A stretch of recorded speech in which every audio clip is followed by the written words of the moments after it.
Hola, yo soy Mary y bienvenidos un día más a un nuevo vídeo de Cocina para Todos. Hoy os traigo una de mis primeras recetas que subí a este canal, pero mejorada, porque es que el vídeo da vergüenza, la preparación da vergüenza, es que yo lo veo y digo, madre mía de mi vida, han pasado muchos años, es normal. Y el otro día mi hermano me enseñó esta foto en la que yo tenía aproximadamente, creo que tenía 17 años o 16, no lo sé, pero salgo yo súper contenta con mis galletas. Total, después mi hermano me enseñó el vídeo antiguo y digo, Dios mío de mi vida, esta receta hay que grabarla de nuevo. Hola, hoy vamos a cocinar galletas cookie con trocitos de chocolate con leche. Así que hoy vamos a hacer unas galletas con chip de chocolate versión 2.0.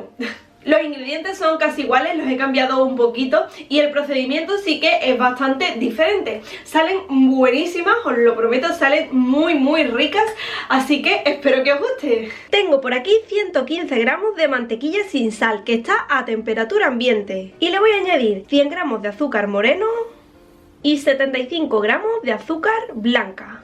Y para esta receta no vamos a necesitar batidores ni nada, lo vamos a hacer todo con una espátula. Mira qué graciosa. Vamos mezclando bien los dos tipos de azúcar con la mantequilla. Por eso es muy importante que esté a temperatura ambiente, porque si no, no se podría mezclar. A continuación le añadimos un huevo, que también es importante que esté a temperatura ambiente, y una cucharadita de azúcar vainillado, aunque también podéis poner esencia de vainilla. Y de nuevo, con ayuda de nuestra amiga la espátula, vamos a integrar estos ingredientes muy bien. Ahora ya le vamos a añadir los ingredientes secos, pero los vamos a tamizar. Así que pongo el colador por aquí y se añade 225 gramos de harina de trigo, una cucharada de maicena o harina fina de maíz. Este ingrediente es opcional, una cucharadita de levadura química o polvos para hornear y un cuarto de cucharadita de sal fina. Lo tamizamos todo y de nuevo se integra bien con nuestra super espátula monstruosa. Como podéis ver, ya tenemos por aquí una masa totalmente compacta. Así que viene el mejor momento. Vamos a añadirle las chips de chocolate. Yo le voy a poner 150 gramos, pero eso es al gusto, podéis ponerle más si queréis. O incluso también le podéis poner trocitos de frutos secos. Y ya vamos a mezclar estas chips con nuestra masa de galletas muy bien. Y ya tenemos lista nuestra masa de galletas. Ahora con ayuda de una cuchara medidora voy a coger un poco de masa. Así, de esta forma que sobresalga de la cuchara, le damos un poco de forma redondeada, la sacamos y se pone en un papel para hornear. Voy a seguir haciendo exactamente lo mismo hasta que se acabe la masa de galletas.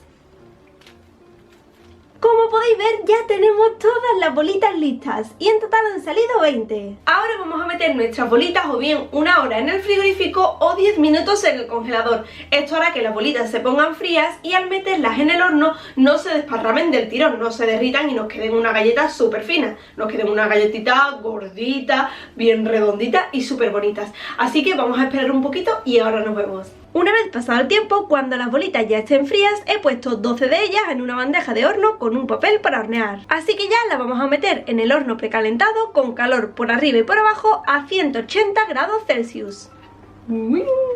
Y después de unos 18 minutos nuestras cookies ya están listas. Como podéis ver, los bordes se han empezado a dorar y ese es el momento justo en las que las tenéis que sacar del horno. En total han salido 20 galletas. He esperado un poquito a que se enfriasen y ahora viene el mejor momento. Vamos a probar esta delicatessen. Seguro que la Mary del pasado se siente orgullosa de que vuelva a hacer estas galletitas. A ver qué tal están.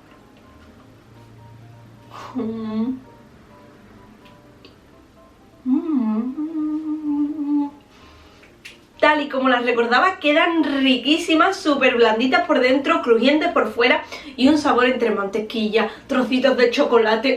¡Qué delicia! Y ya sabéis que podéis variar esta receta y ponerle a lo mejor chips de chocolate blanco, unas grajeas de chocolate, frutos secos como nueces, avellanas, almendras picadas, que es que de todas las formas que la hagáis quedan riquísimas. Así que si os ha gustado esta receta renovada, os invito a que deis a me gusta, a que os suscribáis a nuestros canales si no lo habéis hecho, y por aquí os voy a dejar otros vídeos que os pueden gustar. Un besazo y hasta la próxima receta. ¡Adiós!